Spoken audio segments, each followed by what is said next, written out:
Katarína. I will let her introduce herself and talk a little bit about her piece, which was the first one that we saw in the video. So my name is Katarína Zagorski, and I am a dancer, choreographer, work in dance and performance art, theater. I live in Bratislava, Slovakia at the moment. So about the piece. So my piece for Radical Empathy was Kilometer Dance at Doma Dobre, which happened last December 2020. And it was a performance for a special event called Doma Dobre, which is an event that a festival Pohoda organizes for a charity here, Depol, Slovakia. And they have a big dormitory for homeless people at the outskirts of Bratislava. And the Kilometer Dance was actually connecting a bus stop and the dormitory. So it's a route that people who wants to spend the night at the dormitory, they take each night, or when they decide to go there. So I was dancing that. It was approximately 1 kilometer long. Yeah, that's the piece of it you saw in the video, and you're welcome to see it, I guess, at wendy.network. There is an interview, and I think there is a link to the the whole performance, the whole video. There was a music accompanying the performance. The music is by noise music artist, Japanese artist KK Now. And I mean, if you have questions, then it will be easier to maybe say something more about it. But I'm very happy that I could be part of this, of Radical Empathy call, and thank you to all the organizers. It's great that it will get to other people who might be interested in it, like now the Jardins Efémeros. I don't know. Okay. I think you had a better attempt than me, so it's okay. And yes, first of all, thank you, Katarína, for being part of our call and for joining this conversation. And you actually spoke about something that I was about to mention, which was the two virtual galleries that we have that does have access to Katarína's full video, which I will also just put links to in the chat. We have one in Cryptovoxels and one in our Gather.town space. For the Gather.town, it is in room 1 because there are a lot of rooms in the Gather.town. So just in case you might get lost. Yeah, that's wonderful. So yeah, of course, if anyone has any questions for Katarína to begin with, we could start there. I also have some questions for us to go over. So of course, feel free to unmute yourselves and speak if you would like. You can also put it in chat. So whatever you feel comfortable with, please feel free. So yeah, if there are any questions for Katarína and specifically about the exhibition opening, we can answer those. Otherwise, we can start with my first question. So I'll give a second if anybody has a question they want to ask. We can start with the first question that I have, which is, what do you define radical empathy as? So this is just an open question. So Emily says, finding creative experimental ways of communication and connection. Definitely. It's interesting that that the way that you interpreted radical was through the words like creative and experimental, at least how I'm interpreting your answer.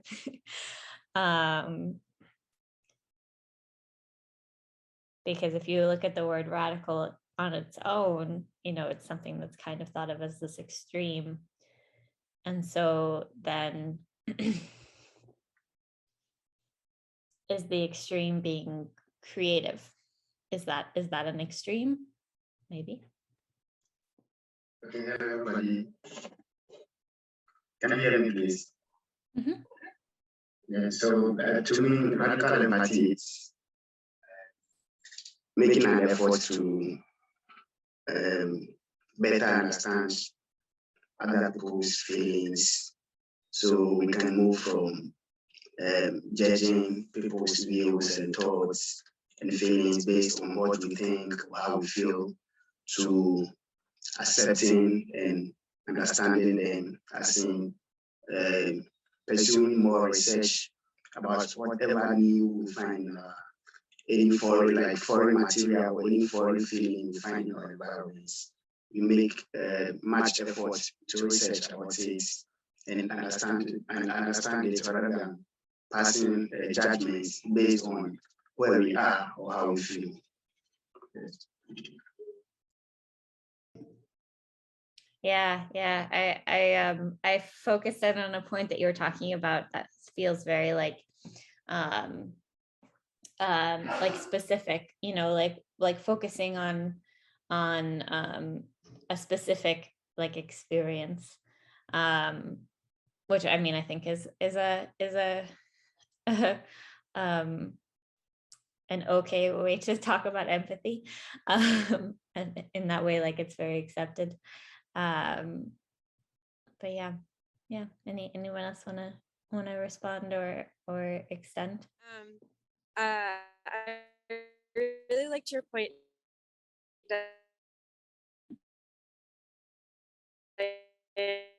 about like our creativity does not fall in the radical definition, and I think it does in a way, within society, and so in a way in that sense, like very, I'm going to use avant-garde, but that's probably not the best word for it. But I really like that point.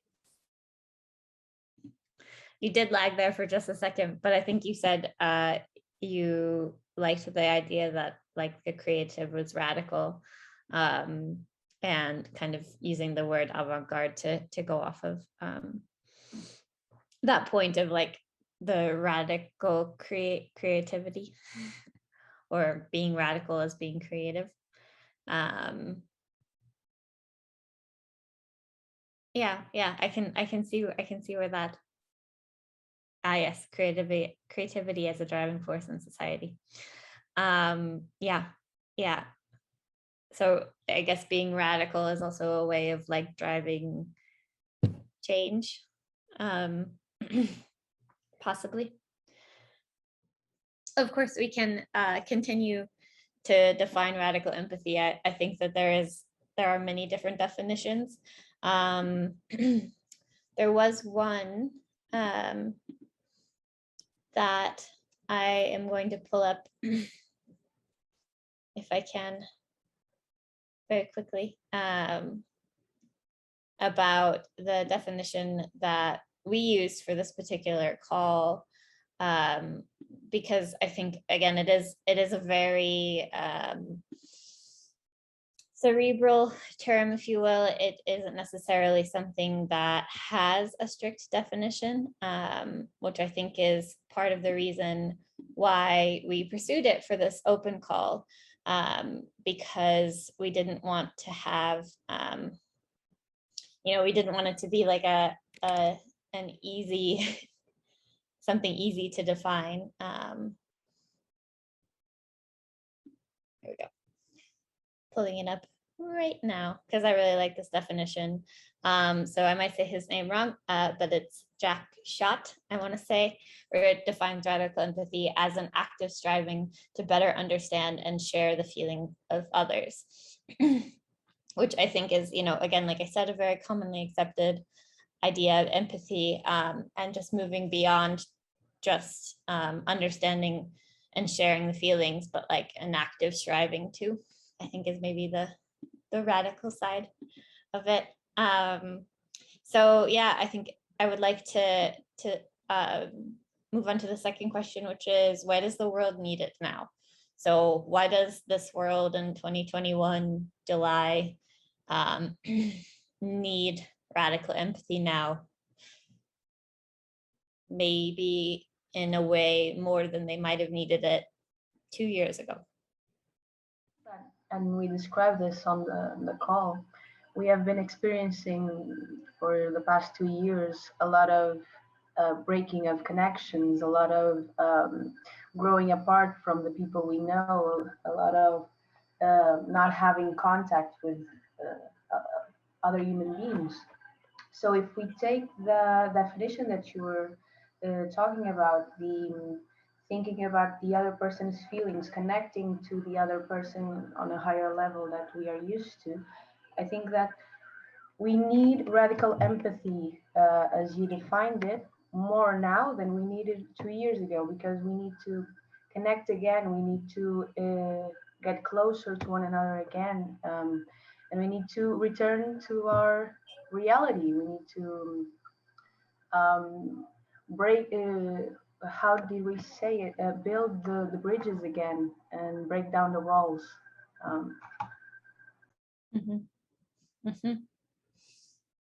Yeah, something you said about like about, and maybe I'm interpreting this incorrectly, but kind of this idea of like going back. I don't know if that's something that would be possible. This is very much my personal opinion, about like returning to the past, and maybe also because returning to the past is not one that's full of radical empathy. You know, that's not as maybe present as it could be. So in that ways, yes, yeah, I think I do agree that we need it to not necessarily return, but to move forward, because we can't return to the way things were, and we can't return to the way things were and feel empathy at all for people who, you know, were not existing in the world in a comfortable way. Yes, definitely. And I think isolation has made us think about all of the things that we took for granted, and that we learn all of those things, and now we have to not move back, but move forward in a better way. It's exactly what you were saying. I do think that's correct. Yeah. Also, because this past like year and a half has been very personal experiences, I think that in that way, empathy in general, and of course, to some people this might be very radical, is important, because we've all had such very personal experiences. However, the impetus for them was something that we all shared. So in that way, we're already coming from this shared idea of like, you know, we all lived through the same thing, but it's that whole, there's a saying, and I'm going to butcher it, and I'm very sorry, but it's the whole like, we're not all in the same boat, we're all in the same storm. You know, like people have different kinds of boats in the same storm, so we're all weathering the same storm. And you know, some people have a 50-foot yacht, and some people have, you know, a wooden rowboat. So in that way, I think that, you know, radical empathy is the only way to get out of this hole or storm that we find ourselves in this particular moment in time. I was also thinking, when you ask why is it so important now that there is radical empathy, I think it's also connected with the fact that one has to be very smart these days to make a good decision, seems to me. That decision that divides people, you know, like connected with coronavirus, for example, you have to choose for yourself the vaccination or not. You have somebody can tell you, the government can tell you, and the doctor can tell you, but at the end it's always the person who has to decide and kind of has to think a lot about what's good. It seems to me, because I saw this year so many reactions that were crazy to me. But I mean, yeah, it needs radical, because radical empathy to me, it's also connecting two words that are completely opposite.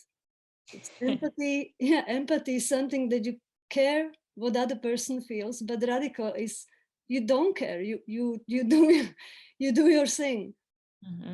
So I mean, to me, it's now with this piece, for example, the call was also about the character of Wendy, who also has two sides, and they go opposite, maybe just like in every person. But also when I think directly about that piece, I'm thinking more about the people who were radical to put the event together, because they were trying to help somebody in a very hard time, but they choose to do it in a way that was, they were not thinking if that particular work will inspire people to donate to the charity. They chose the best they thought it would fit.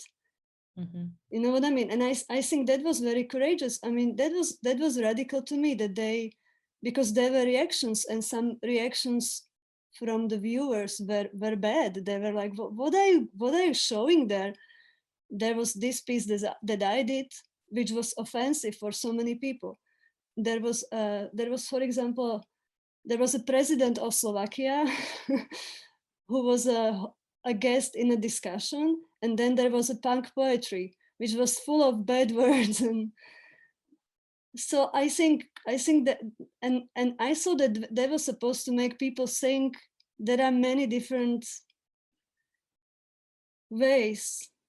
So think about it, and why is it there all together?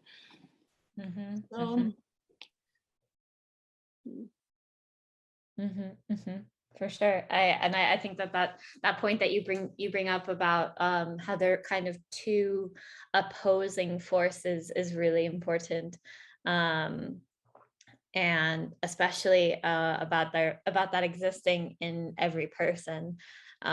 So it's, it reminds me a little bit of that action you might have done as like a child, where you took two magnets and like tried to force them together when they were like opposite, but in some ways, like, those two magnets are two sides of the same thing.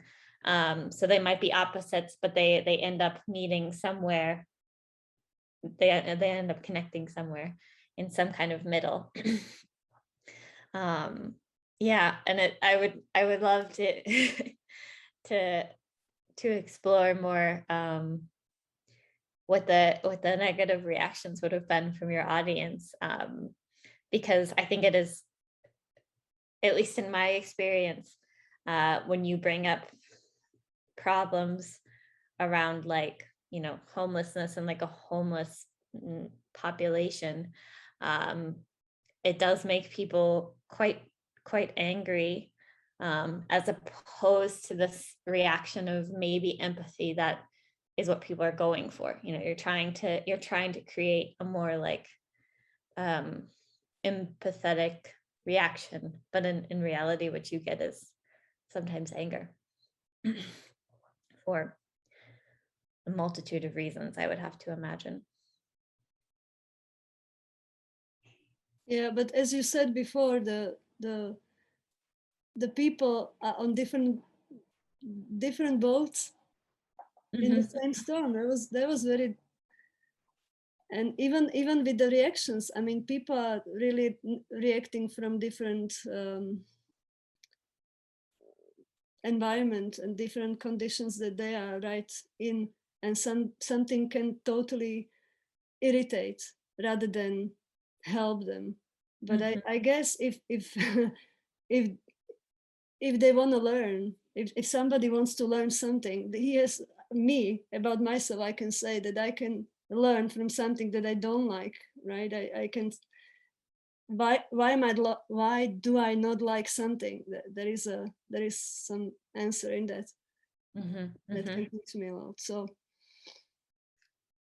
for sure, definitely. And you need like empathy and openness are two not two opposing forces, but two forces that kind of work together.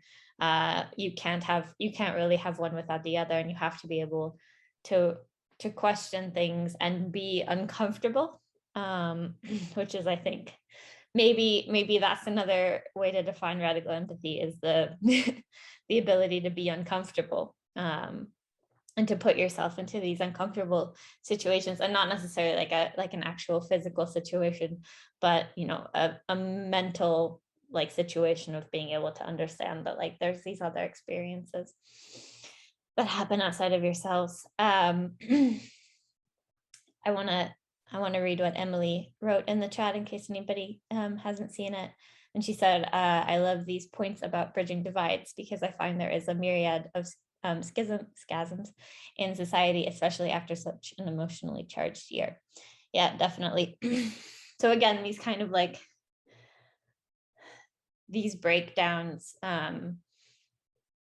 maybe because there is now there's not something connecting them, they kind of need these opposing forces to bring them back to the center point, to reconnect these breaks that we've felt. Yeah, definitely.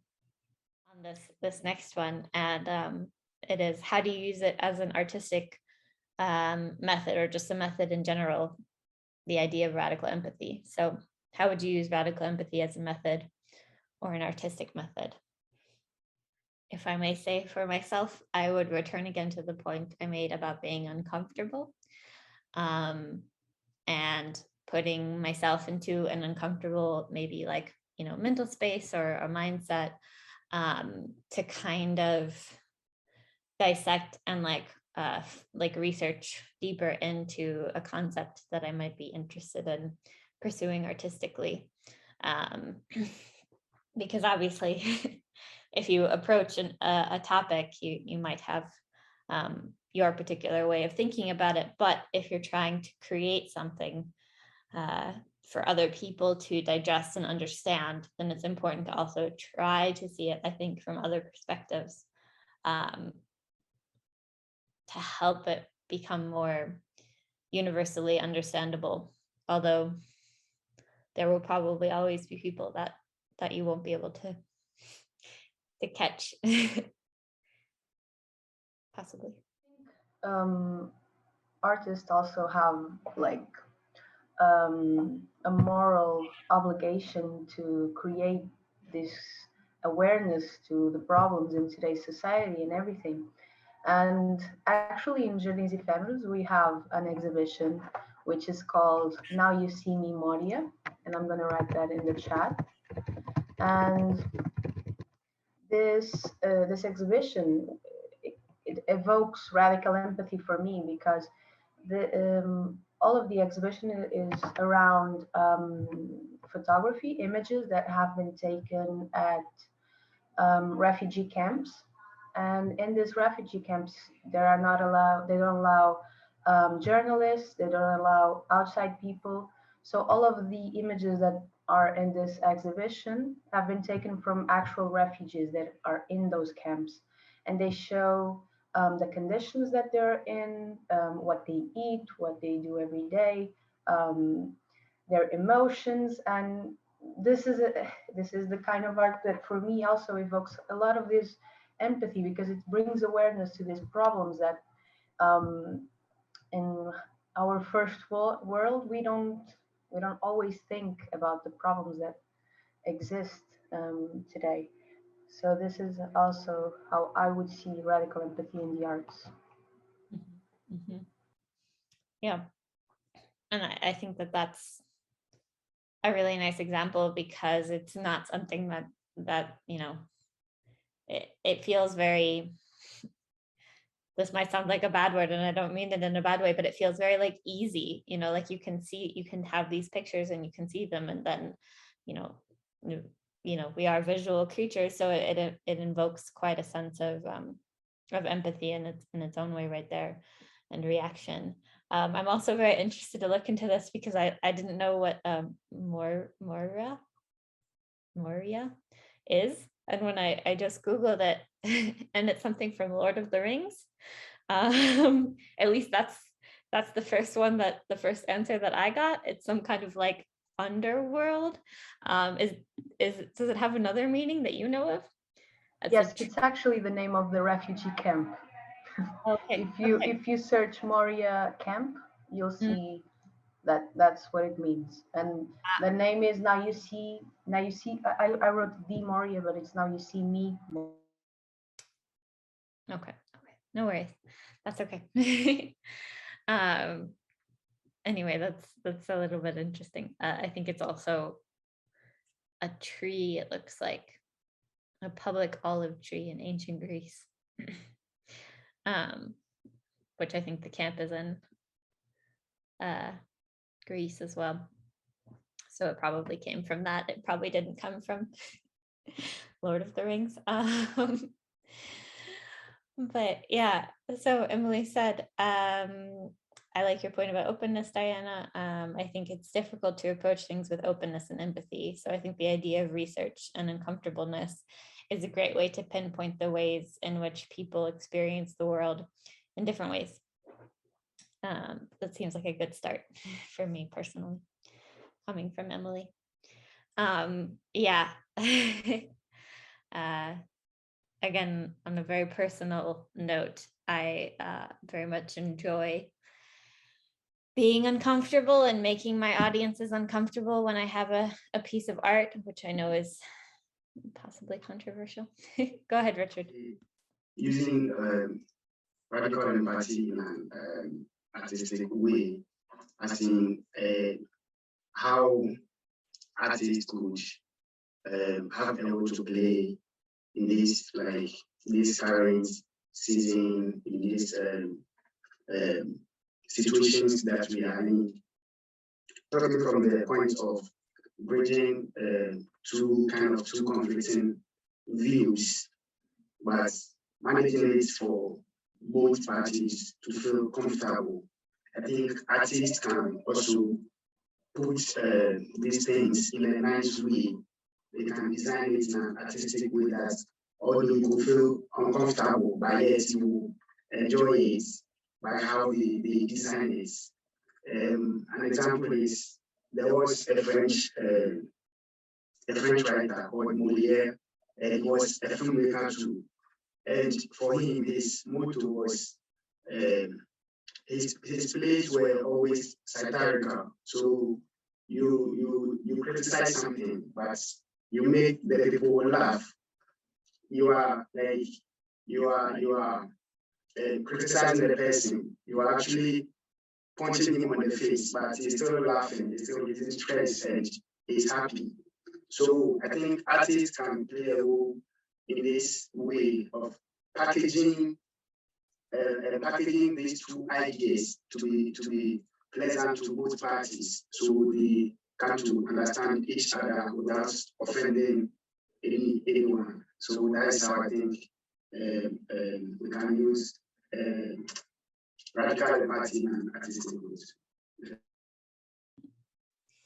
Oh, I really like that you brought that up, that it's almost the opposite of what we were saying about making people uncomfortable, that instead making them very comfortable, to bridge that gap, which I think is definitely probably an easier place to start from like an audience or, a spectator or participant space, because of course, people, unless they're incredibly open and interested, they're not necessarily going to be okay with putting themselves into an uncomfortable situation immediately. And of course, humor and satire is a whole other method that, again, is, I think, can be difficult to achieve artistically, but definitely puts the audience in a much more comfortable situation, at least in my opinion.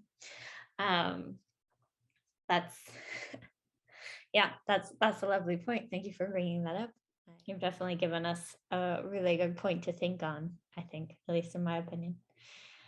will be mulling that over for the rest of today, but it is the morning for me, so I have many, many hours. Yeah, wonderful. We are coming up on about an hour. So I have one more question that I'd like to go over. And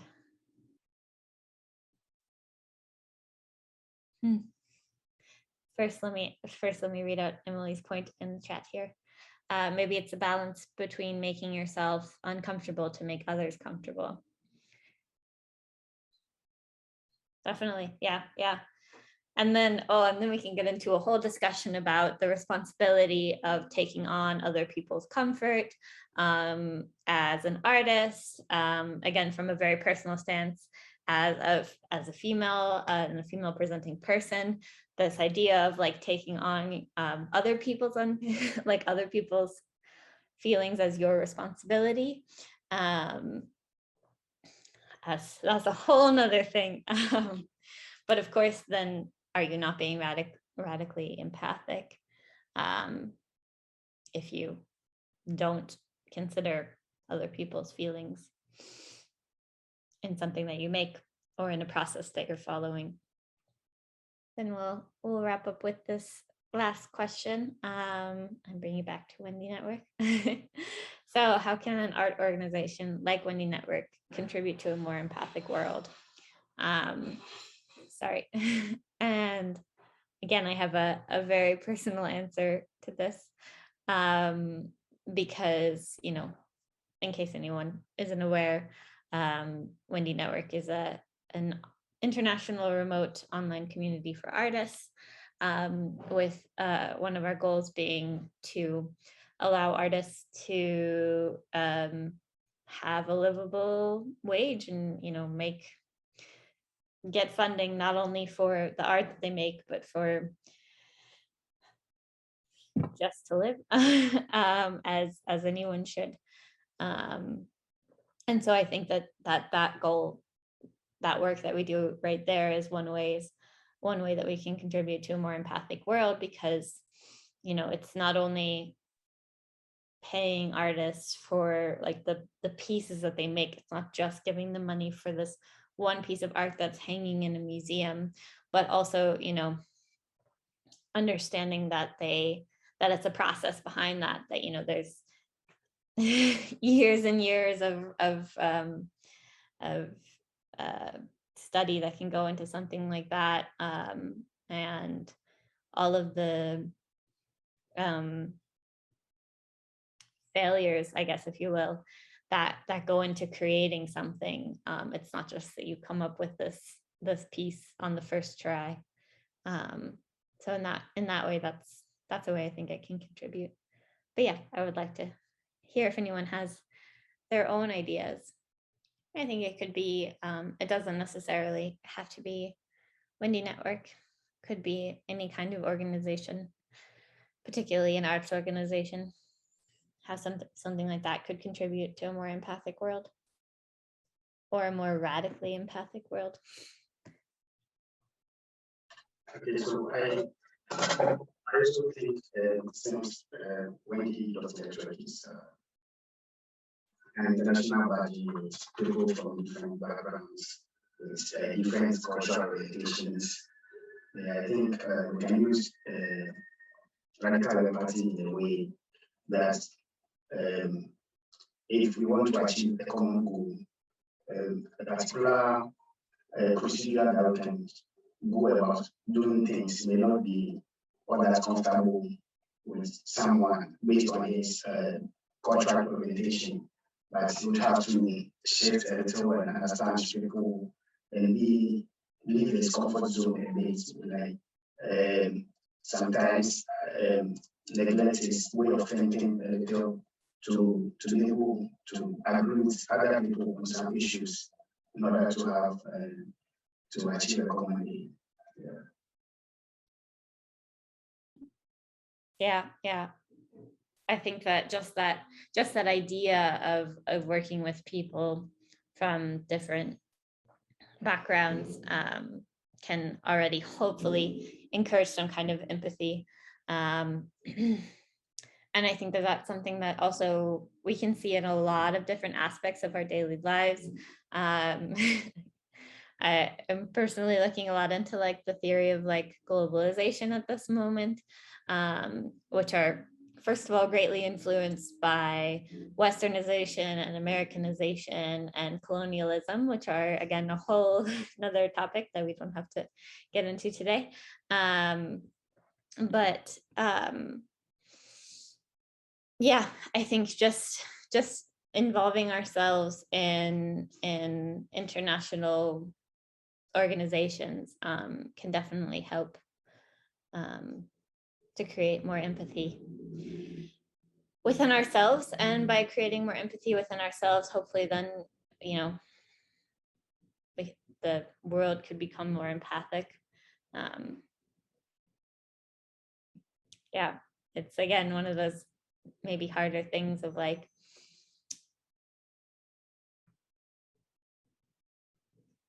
how would you make that kind of movement on a larger scale as opposed to a very like individual scale? Because you could create more empathy in yourself, but it will take a little while for you to make a more empathic world if you're going person by person. But it's also a very individual journey. So maybe there isn't another way to do it. Emily said, maybe connecting to what we were talking about before, what Wendy Network is beginning to do is bridge the physical divides, which is one of the things that Beatrice mentioned as a reason why we need radical empathy in 2021. Especially after this year, the online community has been incredibly important to be able to connect with others. Definitely. I mean, I think, again, being online, being virtual, being remote is one of the quickest ways to connect to an international audience, which would, I think, be one of the ways to create more empathy, whether on an individual or a group scale. Definitely. It's not about what we've discussed so far, but to remind people, especially those who are in Viseu, that the video we saw today will be screening on Sunday during the afternoon on Parque Aquilino Ribeiro. So if you want to see it in person, just please join us there. Will be there screened physically, right? Not online. Mm-hmm. Yep, and we have a couple of other physical screenings that will be happening in Austria, France, Ireland over the next 2 months or so. So just keep an eye on Wendy Network on like our social media, for example, and you'll definitely be able to see where we're doing all of that. We will be very loud about it and make lots of posts about it. And in case anybody needs to find us, we are just wendy.network. That is our website. And from there, you can find all of this information. Wondering what's, if I may ask, what's the connection between the festival in Viseu and this radical empathy? Like, how did it come together that that there is this collaboration? I mean, I'm just wondering, like, if. Yeah, of course. Hopefully, my answer might be simple, but we'll answer. And it is Beatrice. Beatrice is our connection.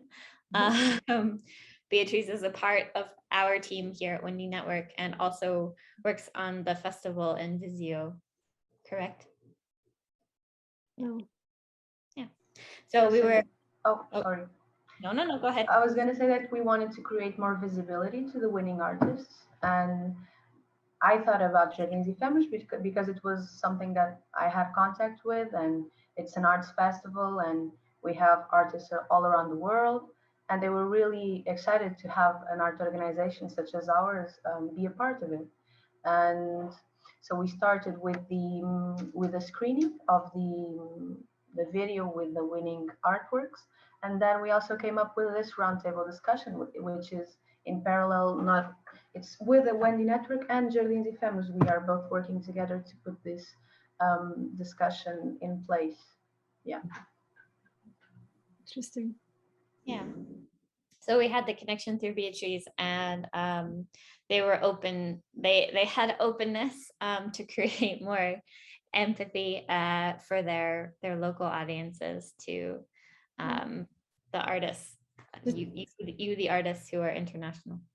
Yeah, that's great. I think that, I mean, that if Wendy Network can get this connection with the real place, I mean, because I find for me Wendy Network is the collective which is online, virtual, online, or how you say, it's connecting through the online world, and it's funny to see if something comes out in the physical world. It's interesting how it can happen. Maybe there are more things like this, and maybe I can think of something how it can burst out of the electronic. Anyway. Yeah, no, that's exactly right. And it also working with the festival came out of the first place that we were supposed to show the artwork, which will be happening next weekend, which is in Austria. And again, that's through a personal connection within Wendy Network. Sabina Meyer in Austria will be showing the video at FLUS, which is the Society for the Promotion of Photo and Media Art, which Michel Mestre-Totaro, the founder, also has a connection to. So that's kind of where this whole having a physical place started, was with Sabina.